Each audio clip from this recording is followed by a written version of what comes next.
Hola, hoy vamos a sumergirnos en algo fascinante, esas fuerzas, a menudo invisibles, que nuestro entorno social ejerce sobre nosotros, moldeando lo que pensamos y cómo actuamos casi sin que nos demos cuenta. Y esta es la gran pregunta que lo arranca todo.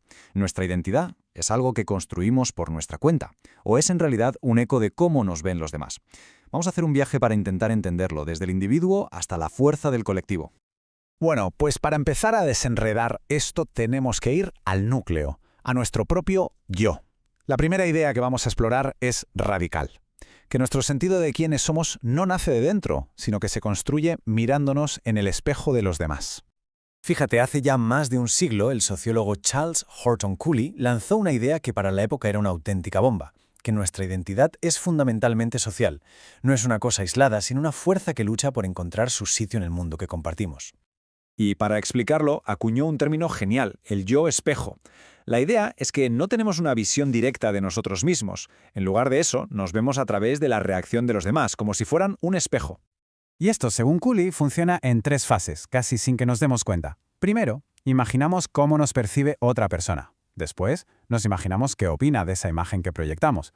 Y finalmente, sentimos algo, orgullo, vergüenza, lo que sea, como respuesta a ese juicio que creemos que han hecho. Es un bucle constante. Vale, ya hemos visto cómo nos vemos a través de los demás. Pero, ¿y qué pasa cuando lo que hacemos choca de frente con lo que pensamos?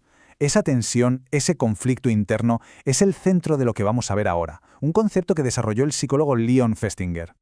Para entenderlo, pensemos en un experimento ya clásico, de 1957. La situación es la siguiente. Hay que hacer una tarea, pero una tarea soberanamente aburrida durante una hora entera. Algo monótono, repetitivo, sin ningún sentido. La opinión al terminar es clara. Ha sido un rollo. Y aquí es donde la cosa se pone interesante. Al terminar, se pide a los participantes que le mientan al siguiente y le digan que la tarea ha sido divertidísima.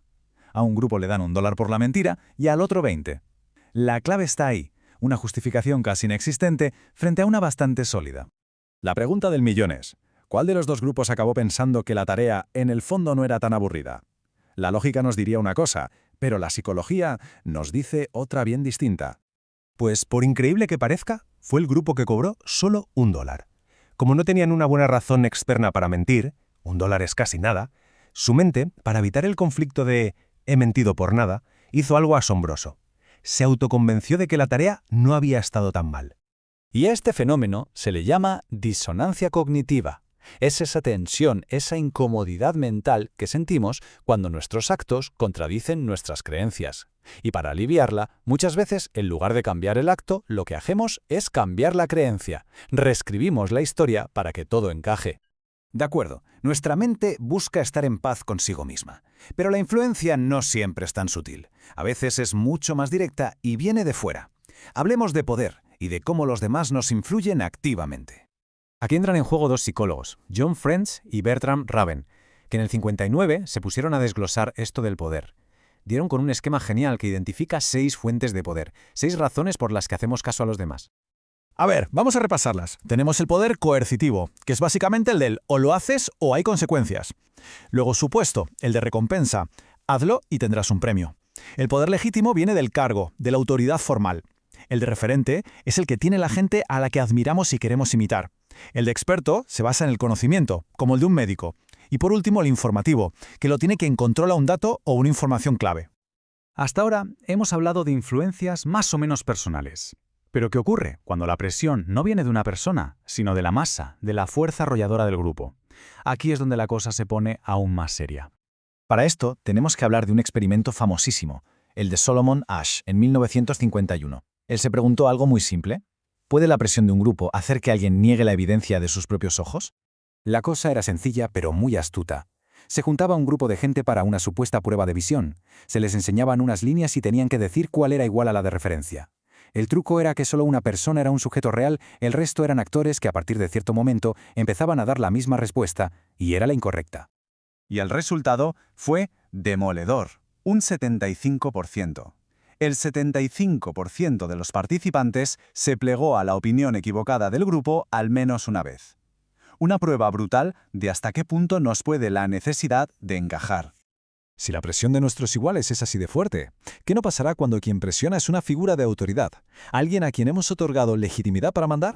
Y eso nos lleva a uno de los experimentos más conocidos y, la verdad, más escalofriantes de la psicología, el de Stanley Milgram en 1961. Su objetivo era ver hasta dónde somos capaces de llegar obedeciendo órdenes, incluso si esas órdenes van en contra de nuestra conciencia. El montaje era tremendo.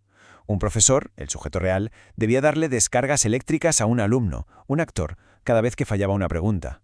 Con cada error, el voltaje subía. El actor, claro, fingía un dolor cada vez más insoportable.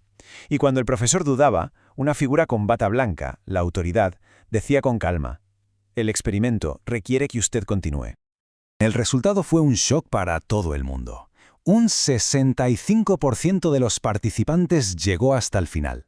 Administraron la descarga máxima de 450 voltios, una dosis supuestamente letal, simplemente porque una autoridad se lo ordenó. Así que, si juntamos todas las piezas, el reflejo que vemos en los demás, la necesidad de que nuestros actos y pensamientos coincidan, la presión del grupo y la obediencia a la autoridad, la pregunta final es inevitable. Nos deja pensando hasta qué punto somos los autores de nuestra propia vida.